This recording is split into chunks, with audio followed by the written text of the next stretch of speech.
Attention HR professionals. Are you tired of dealing with poor performance from your managers? Are you sick of having managers run to you for every single little problem? Would you like to build the confidence and competence of your management team? If so, then contact Boss Builders. At Boss Builders, we specialize in building up the skills and confidence of your organization's managers. We do this through our popular Driving Results on-site training programs, our signature program, the video-driven Boss Builder Academy, and we even license our course materials so you and your internal training staff can get those managers confident and competent. For more information on how we can help you improve the performance of your organization's managers, contact us today at www.thebossbuilders.com or at 931-221-2988.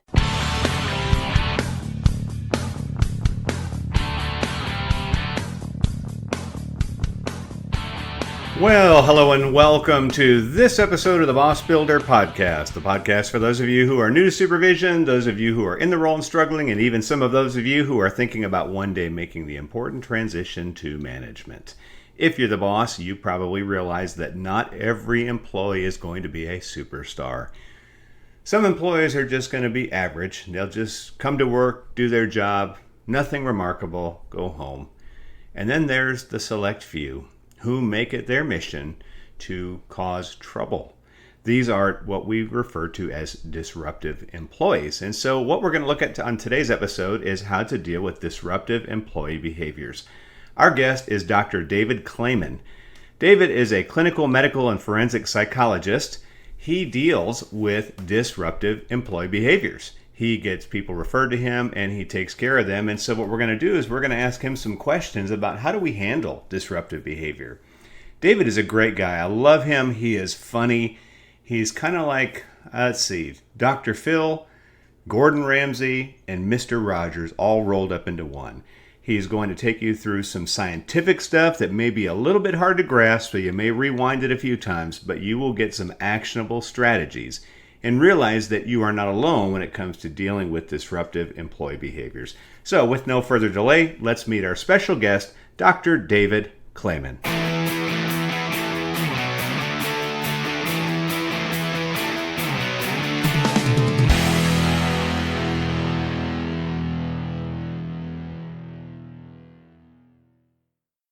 David Clayman, welcome to the show. Good afternoon, Mac. How are you doing? Hey, I'm really good. David, I've known you for a couple years now, and I am always really, really interested when I hear about the kinds of things that you do. You are a clinical, medical, and forensic psychologist, and the topic we're going to be looking at today is how to deal with disruptive employee behaviors. And before we get to those questions I have for you, please take a moment, tell us about your background, tell us about what the actual field of being a clinical, medical, and forensic psychologist is, and then we'll dive into these questions. Well, I think it's really easy. I'm a doctoral trained clinical psychologist. Been doing this for almost 50 years, which freaks me out a little bit. The medical psychology training is in addition to your traditional diagnostic and treatment training, including assessments as a clinical psychologist. I spent a good deal of my career specially trained to deal with the psychological aspects of physical disease. How about that for a mouthful? And which is now called integrated healthcare. And from that, I evolved into doing forensic work, which is basically any application of psychology, and in my case, clinical psychology, to the legal settings, which includes criminal and civil litigation.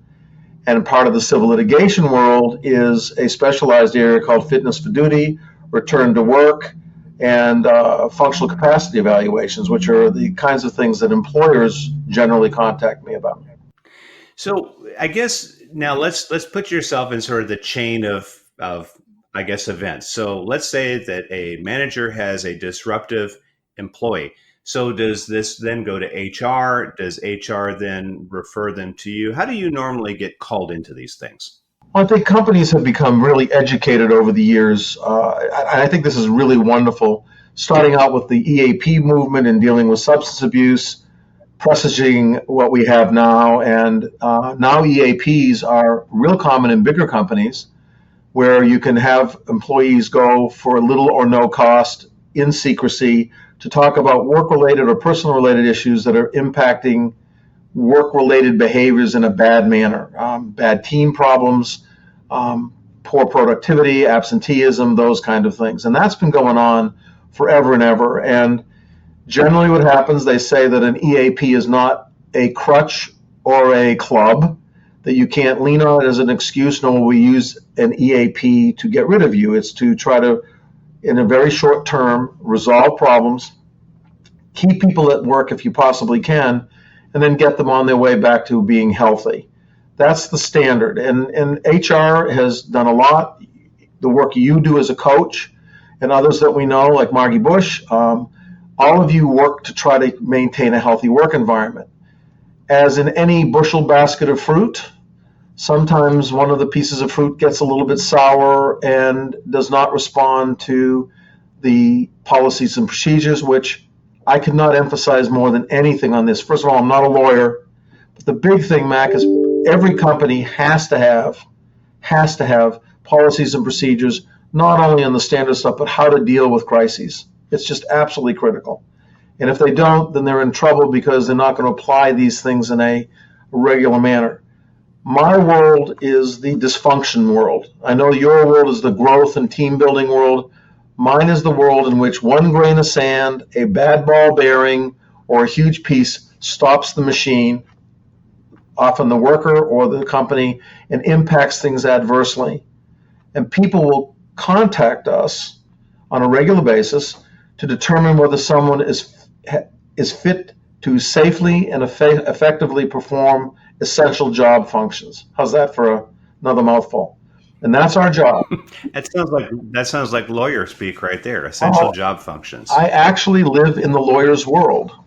And so when people have someone with whom they've done all of the regular work, they've brought them in, they've started progressive discipline, they've asked them what's the matter, and these are the kinds of people that sometimes have pretty significant problems.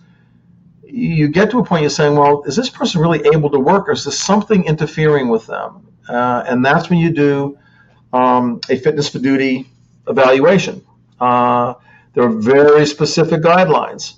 And I think for me, I did a workshop about 2 years ago, and I almost fell out of my chair when I really got into the law behind it. And I've been doing this stuff for 35 years. OSHA, believe it or not, a dysfunctional employee could be a safety risk to your company. And so you are duty bound to take care of implementing some kind of intervention to ensure that that dysfunctional employee may not cause harm to the company or fellow workers. So I was almost stunned to see that that was part of it. And then there's FEMLA, Title IX, Title 19, everything you can think of with the initials that have some impact on doing a fitness for duty evaluation. So you told me, you said dysfunctional employee, and then we talked about like a little piece of dirt or something in the machine.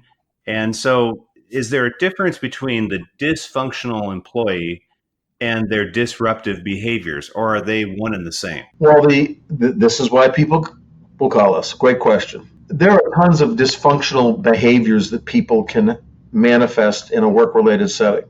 And the question is, what is the basis of that? And I often get calls from employers and HR people and legal counsel for companies saying, hey, we have this employee who's doing this, we don't have any idea why, and we'd like to know. And it's not traditionally that as a fitness for duty evaluation in the idea that somebody's done something bad. Many times people call us to determine whether there's something going on that can be remediated. And I think that's really important. People get freaked out, say, oh, I got to go to see a shrink to do an evaluation. Well, yes, but we're here to objectively, unbiasedly assess someone's functional ability. Is there a mental or physical condition, in our case it's mental condition, that is either short or medium term causing problems? If there is, because of the American Disabilities Act, we are duty bound to work with the employer to see if we can do accommodation. If there isn't, do they go on short-term disability? Do we help them get to the proper treater? And I can go on and on with the kinds of things that we can do, but we take steps to to get them there, and we look to determine whether is it people not getting along with each other, for instance. Is it a bad culture fit? We do this before we see them. Some people may have worked really, really, really well for a certain boss, and a new boss comes in, and they go from being a high performer to a low performer. A lot of times we find it's just the person doing the assessment of the person's work-related abilities, but we talk about that. We talk about them being someone who's in a bad job match. Can they do the job they're assigned? Are they being asked in this rapidly changing culture to do other kinds of things? And are there other kinds of things, money issues, and then ultimately, so that we can assure a safe, harmonious, and effective work environment, are there maybe psychological issues, marital disturbance, depression, anxiety, and other kinds of things that may impact? And that's our job to identify them and then determine whether somebody is capable of doing their work, and also making a prediction on whether if we do an intervention, they go on leave, whatever, can they come back to work ultimately, and then we'll do a return to work evaluation as well. That's a lot of words. I'm sorry, but that's a No. It's that's fine. But what I want everybody to understand, this is a pretty complicated thing. Because so let's think about this. If I am a boss and I got an employee, and let's say this employee just shows up every day and has really bad body odor, and it becomes an issue. Is this something that I would call Dr. David Clayman to help us think through? Not for body odor. Okay. So this is I'm going from the spectrum here. So then we have a person who is just mean to people. They're not really friendly. They're nonverbal communication. I just learned this is a new one for you too, David. It's called RBF. You ever hear that before? I'm not sure. No, it's short for resting bitch face. Oh. It's the person that has the visible attitude. I learned this from my group at Plato's Closet. That's my supervisors are in their teens there. Right. So somebody that has RBF, is that when I call? Because now I'm getting some nonverbal signals that this person's not happy. Is that the time I would call you? I think you've kind of given me a way to make it really simple for people. If that face is a new thing, and it's causing disruption in the workforce where there wasn't any before, if you come by their desk and you ask them to come in and talk to you, or come by their cubicle, because my wife's a commercial interior designer, I have to say that.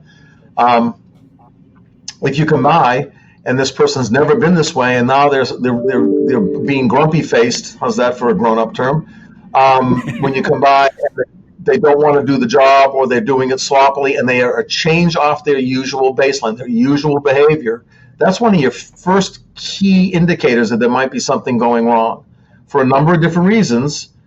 But that's that idea of the bitch face kind of thing is very important. If they've not been that way, if they've always been kind of friendly, if they've always been accommodating, if they've been one of your strengths in being a positive influence on the work team, and they start to change, that change off baseline in a negative way should always be considered a warning sign that somebody has something going on. I will say that it's good for you and me and everybody that most of these things resolve themselves on their own after a couple of days. But if you've got somebody that is now sustaining a new negative behavior, angry, sloppy, not performing up to quality standards, that's the time to start thinking about something else. And that's where you begin to move toward where I work.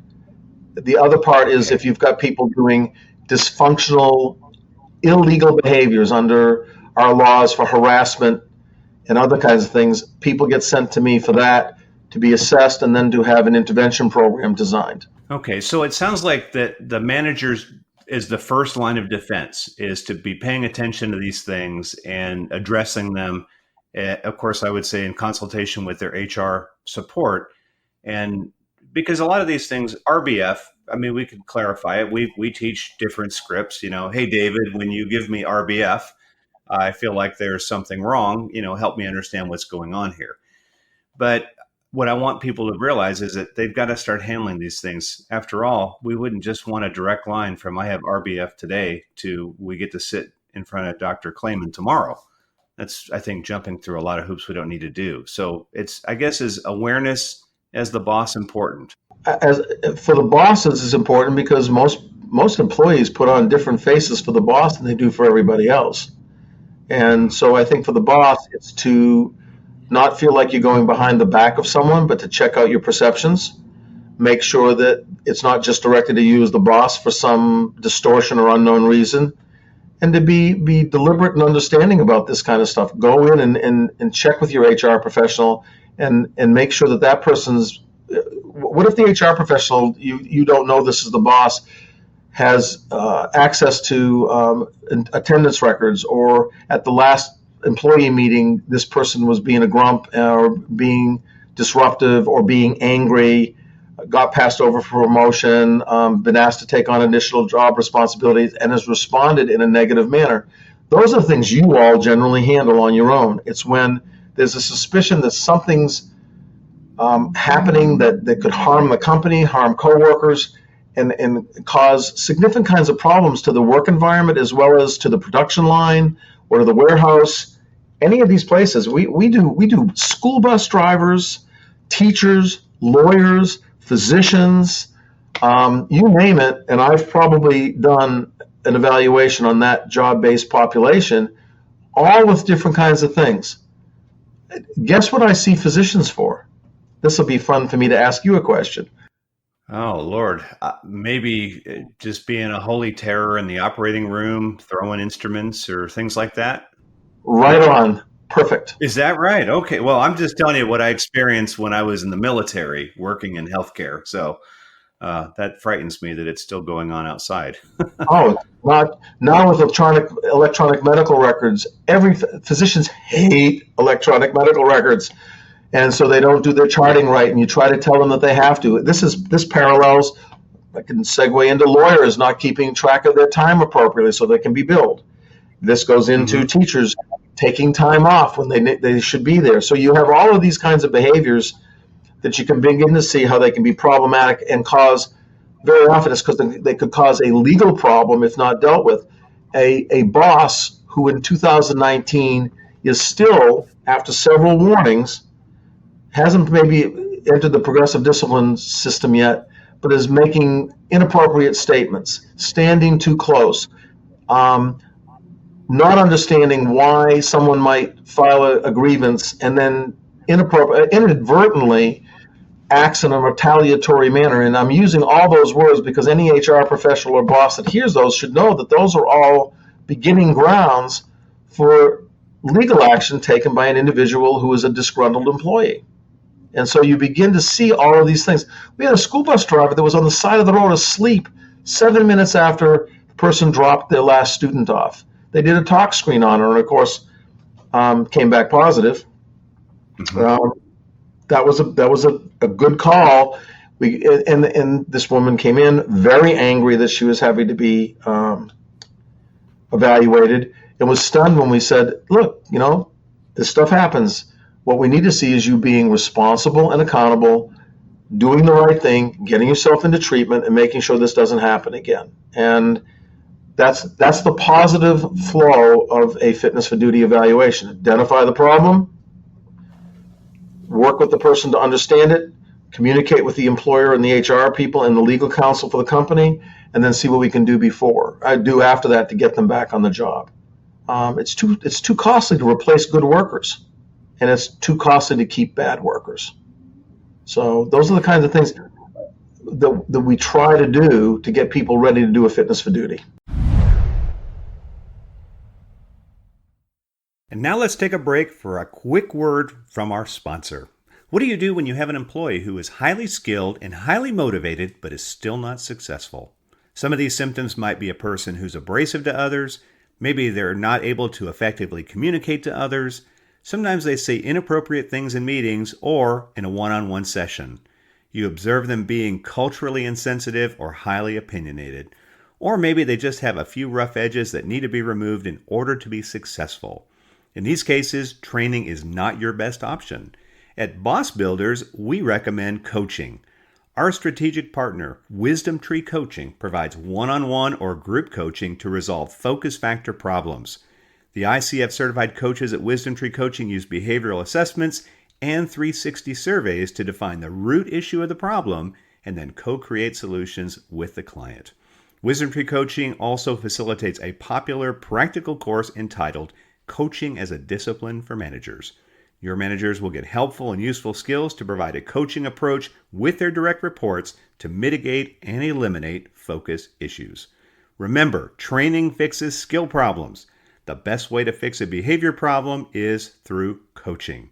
Contact the professionals at Wisdom Tree Coaching at 304-549-4630, or you can find them online at wisdomtreecoaching.com. And now back to the show.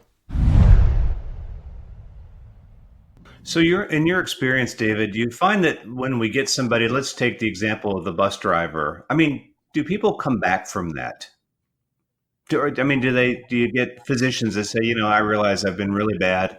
I'm not going to do it anymore. Is there a general number you see? Is it like most of them or some of them, half of them? I'm just curious. I will tell you, people don't respond well to criticism.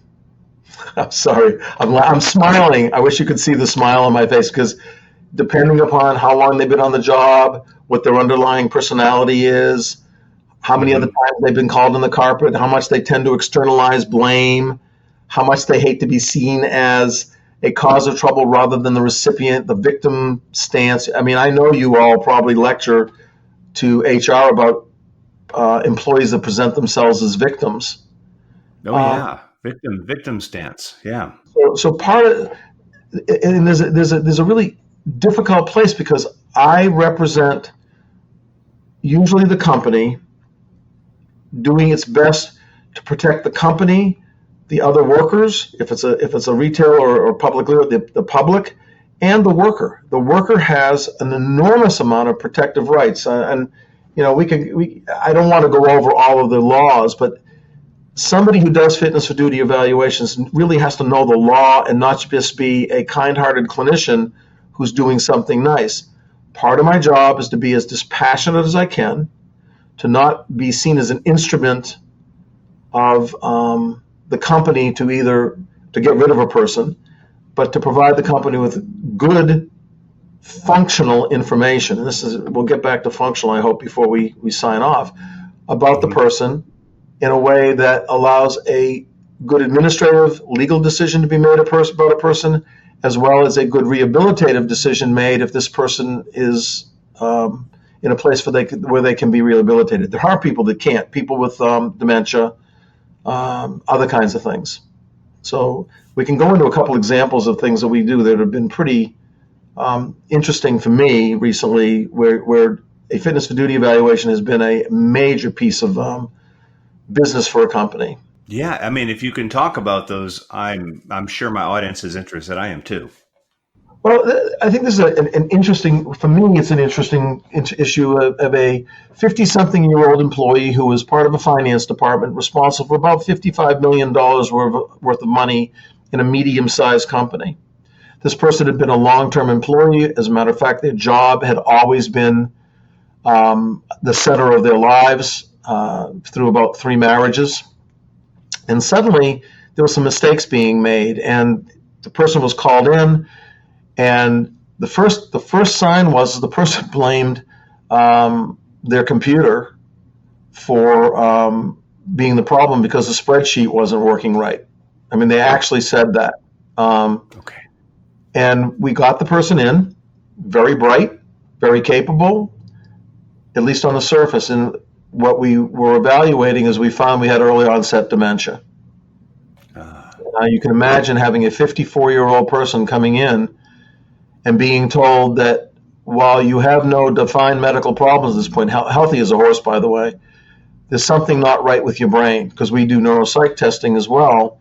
And we have a thing called executive functions, the higher level functioning of the brain, problem solving, conceptual thinking, dealing with complex issues, and all of the variables that we tested that had to do with numerical reasoning, accuracy, were all terrible. They were terrible, which prompted us, after we did our screening, to call the employer and say, hey, we think we got a problem here. We worked with a neurologist to make sure we then not only had the appropriate diagnosis, but we evaluated the functional deficits, the things that I mentioned, accuracy, numerical reasoning, all that kind of stuff, and made sure that we were making the right decision, that this person really was disabled, not just dysfunctional. They were now going into the category that they were disabled, they were dysfunctional, and because they weren't able to perform, and that person was put on disability at 57 years old. And we had to work with HR and the legal department to help them present the case to this person, to the extended family, to the kids, and make it so that it wasn't going to be catastrophic. It was catastrophic in some senses, but we did it as humanely, as compassionately as possible, save the agency an enormous amount of money from malfeasance and other things, and prevented this person from wandering around in a parking garage lost because this person couldn't find the car, saying things that they didn't remember doing, coming in disheveled, embarrassingly so, failing to put underwear on one day, for instance. And it was tragic to see that. Now, that's a bad one, but a good one, we had an individual who started having multiple physical problems and could not work.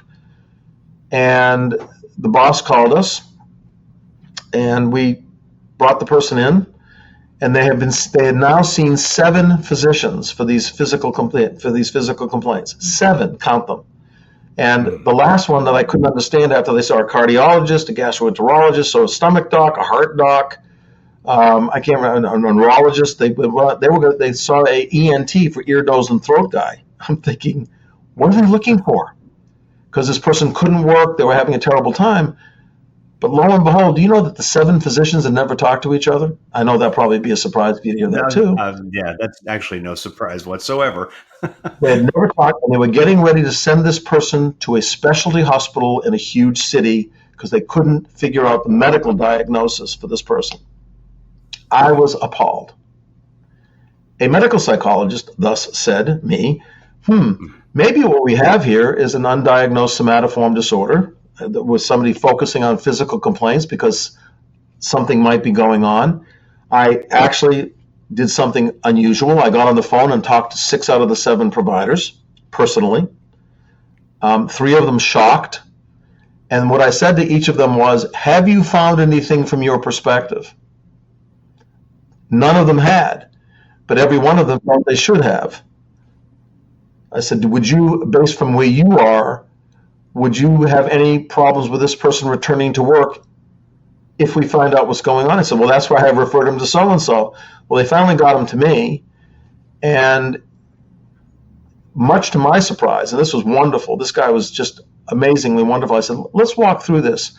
And I walked through, and it turns out, undiscovered, there were a whole bunch of stressors going on in his life, kids going off to college, wife having been diagnosed with multiple sclerosis, approaching the age that his father was when he had his first stroke.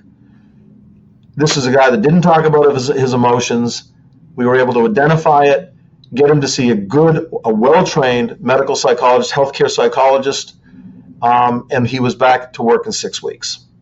Wow. And had been off for 6 months, by the way. And it was wonderful. I saw him at a meeting a couple months ago, and came up and almost gave me a hug. And wow. So you get the 2 ends. Soldiers coming back. I'll give you one more war story, literally a war story.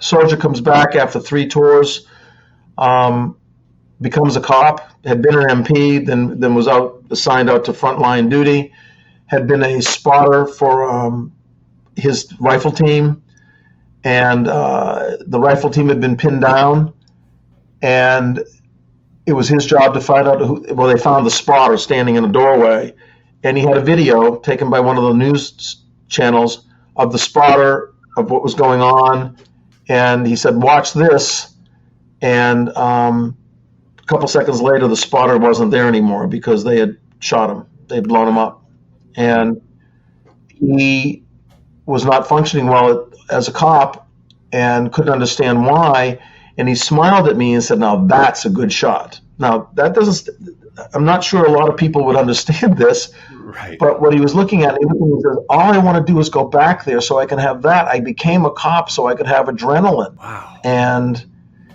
yeah, and so my job was to say no. And so we got people with Parkinson's. We've got just a slew of things. We had lawyers that have been inappropriate with clients.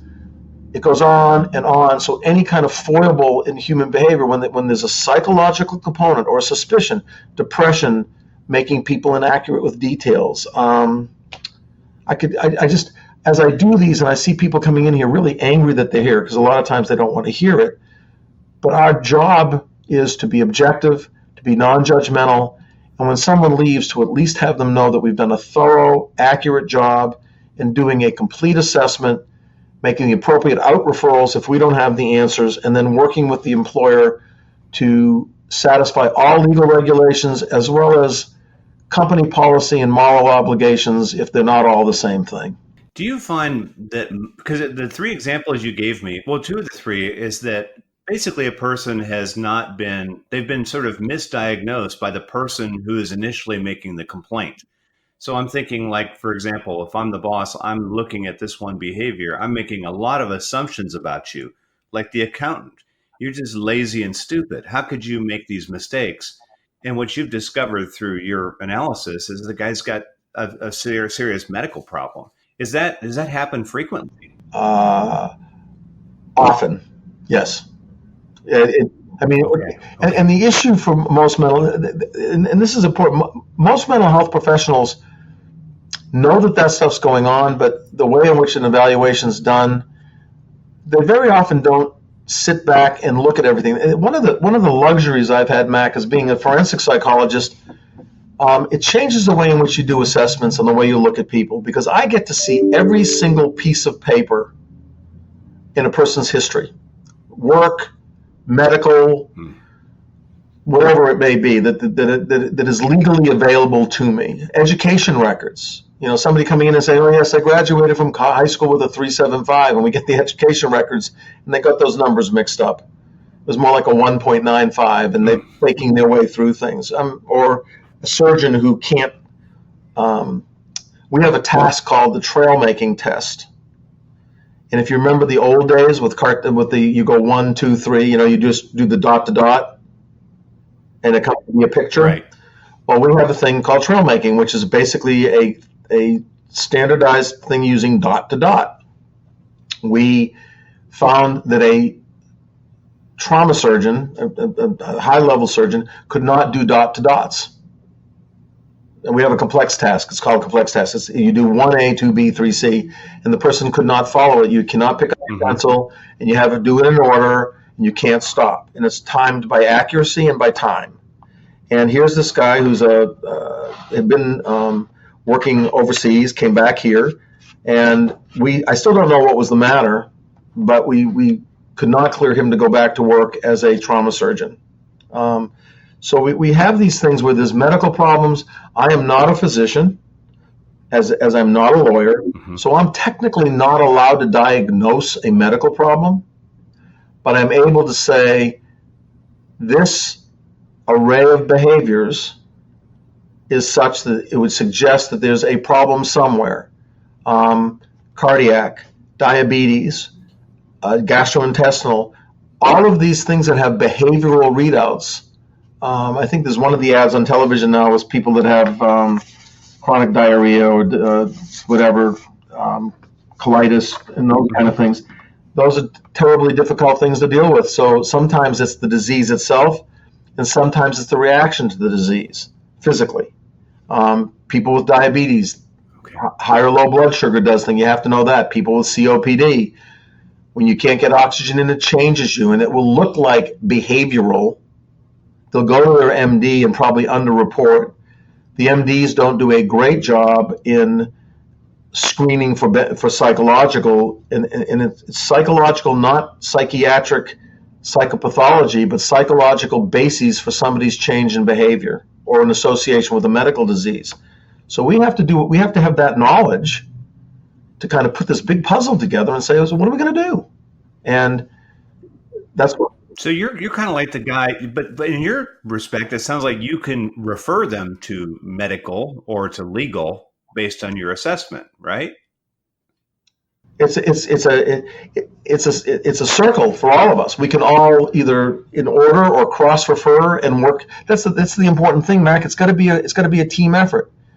If you're doing a team building workshop with someone and somebody just doesn't seem to get it and they become agitated, you'd be part of that data collection package for us. We'd say, hey, you were doing training. Can you tell us what happened? The guy might have had a TIA in the middle of things. It's a mini stroke. His blood sugars may have been off because you had worked him more than 3 hours and he hadn't taken his blood sugars yet. We have to do that as much as he's irritable and angry because he has anxiety or he's depressed or you're scaring him. These are all not linear. I think it's worth trying to educate people about one other little thing before we get into what we do to assess this. Sure. The medical model of illness is a very linear way of thinking. A patient comes in and presents a set of symptoms. Those symptoms have in the past generally allowed us to move to a diagnosis. The diagnosis leads to a treatment procedure, antibiotics, anti-seizure meds, or whatever it may be, which leads to a prognostic statement. What do we think is going to happen with this person? And the most important part, often in the psychology world for a lot of people, is to come up with a diagnosis. Remember, symptom, and then the next big thing is diagnosis. And in the forensic world, diagnosis is necessary but not sufficient, because we have to talk about how it impacts the way a person thinks, feels, or behaves, or all three. Okay. So we don't stop just with the label. We have to talk about the function and the level of functioning. I hope that made sense the way I explained it, because it does. Well, that makes sense. Why, with the right team, you could really help a person out. Do you find, David, in your experience, that the medical profession, do they look at what you do and are they happy to have you on board? Do you ever get any pushback from them? Yes to both. It really depends. I'm blessed. Okay. I mean, I really mean that. I've been in West Virginia since 1974. I have worked with physicians all along. I trained them. I still see them. They're now the senior physicians at the hospital. I have had wonderful interactions, both them referring to me and me referring to them. Collegial. I'm medical knowledgeable, but not medical brilliant. And so I'm able to talk to them. If I don't know what their big words mean, I ask them to explain it to me. But I'm also trained on how to understand the disease process. You're looking at treatment effects. We call them iatrogenic effects of treatment. You know, if you're taking too much oxygen, it can change you, or if you're taking too many of your meds, it can change you, and that's a side effect of the treatment. You learn to ask the right questions, and you gain their respect that way. I'm not a counselor who just sits and, in quotes, talks to people. My responsibility is to assess, provide guidance, and work with my referral sources to come up with solutions. But they have to be broad-based. Get ready, I love this. Biopsychosocial. You take a look at their biology. Biopsychosocial. What they've been born with genetically, what their biology is like, the psychological, who they are, how they think, who they are as people, and the social, the world in which they live, and how it impacts. And there's an exchange of all of those. And so we have to take a look at, if somebody has seizure disorder or develops seizures, how will that affect their work and their self-image? And how will that affect the people around them? We both are at an age, I suspect, I know that I am, I know you are, that we're having a lot of our friends having stents or bypass. How does that biological event affect them medically, which is outside of my aegis, with threat for future stroke or whatever? But then the psychological perspective, I used to be a Superman, and now I don't even think I'm on the team.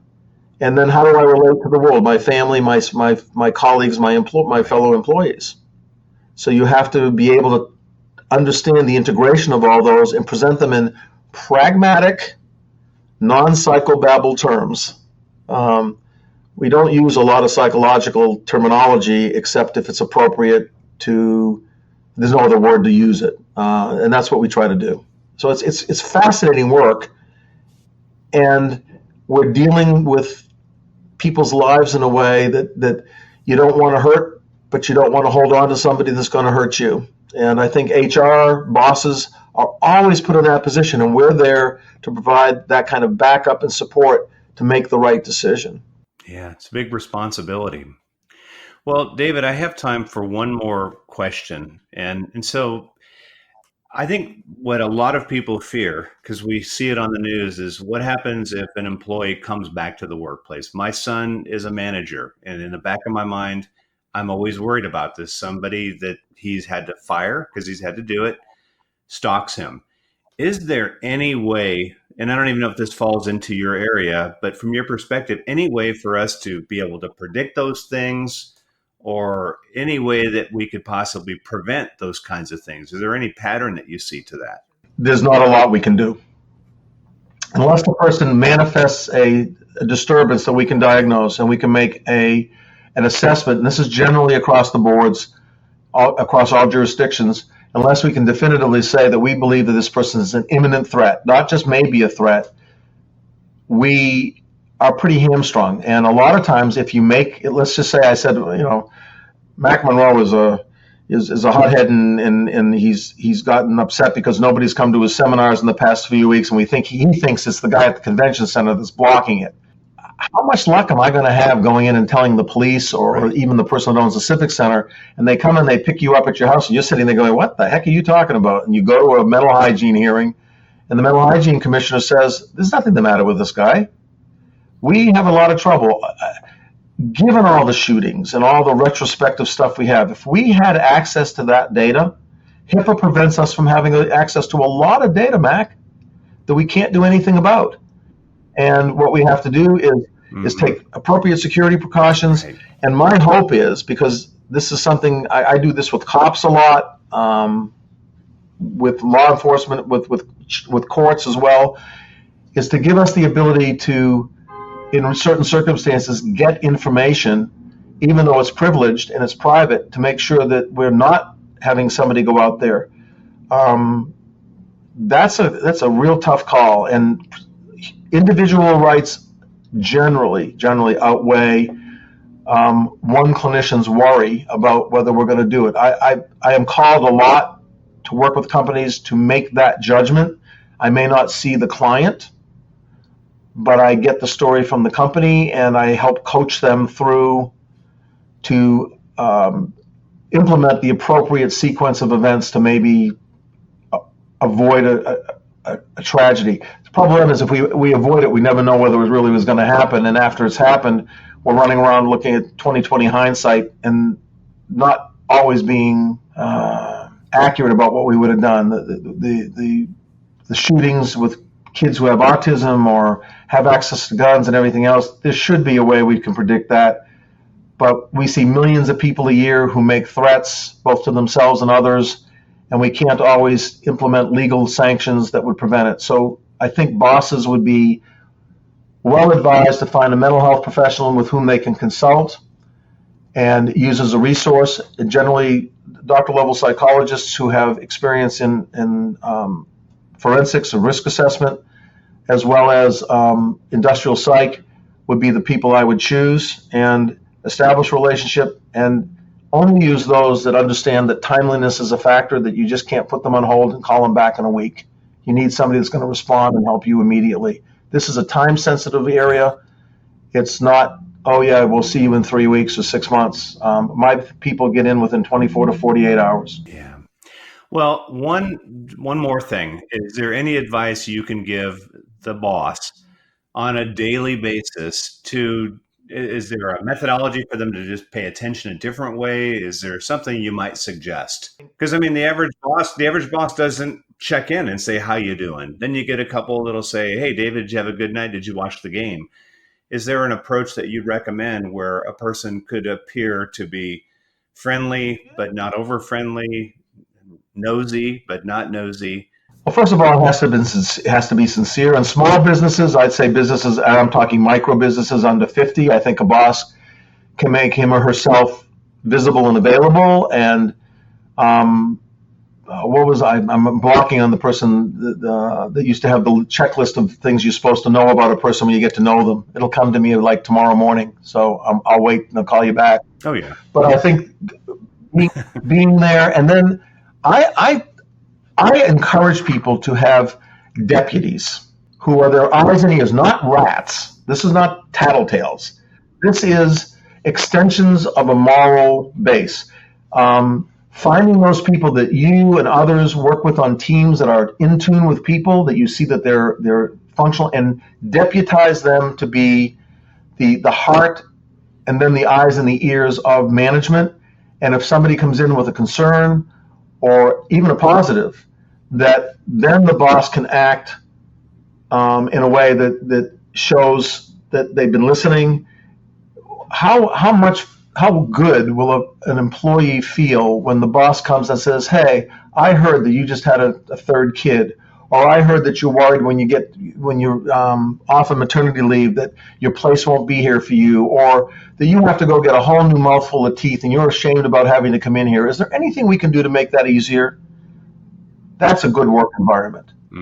And then having set ways in which you deal with all the individuals, so favoritism is not seen as, and this is a big deal, that favoritism is not seen as a way people get ahead. That hard work, consistency, and modeling the company's values is appreciated. And it doesn't matter whether you're best friends with the boss or best friends with the janitor. If you do your job, you're going to be recognized. And that's, to me, really, really critical. And that you don't punish people for being different. In this day and age, you have to exalt that difference and use it. And I have four people, but three women that are my three legs of a stool, and they keep me. I'm a 1950s and 60s guy who's learning how to live in 2019, and they're my teachers. And they are very important to me, and I think that's what an employer can do.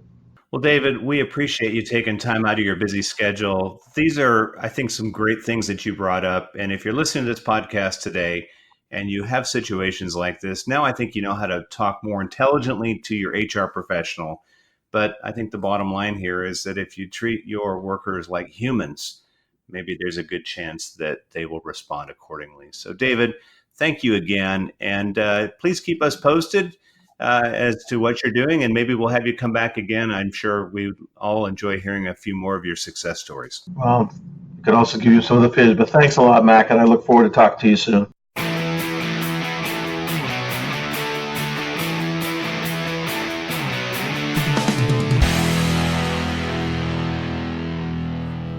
Well, thanks for taking the time to listen to another episode of the Boss Builder Podcast. You know, if you're listening to these as you are commuting to and from work, I would highly recommend you listen again when you get home just so you can take some notes. We do our best to get you great information, and sometimes if you're like me, you got to write the stuff down. On another note, for your further development, if you work for an organization and you think that it would be valuable to partner with us, which I think is a good idea, we invite you to check us out online at thebossbuilders.com. We have three options: our signature driving results on-site workshop, which our trainers come out and deliver for you. We also have our very popular Boss Builder Academy, which is video-driven. And we also offer the option of having your organization license our training materials so that your trainers can go ahead and deliver them on-site. If you're listening to our podcast on iTunes or on Stitcher, the other thing we'd appreciate is if you could just take a moment and leave us a brief, positive, of course, review. That would really help us out a great deal. And refer this podcast to anybody you know that you think could benefit from it. Until the next time we meet, get out there, boss up, boss on, and more importantly, make a commitment to being the boss at being a great boss. Goodbye.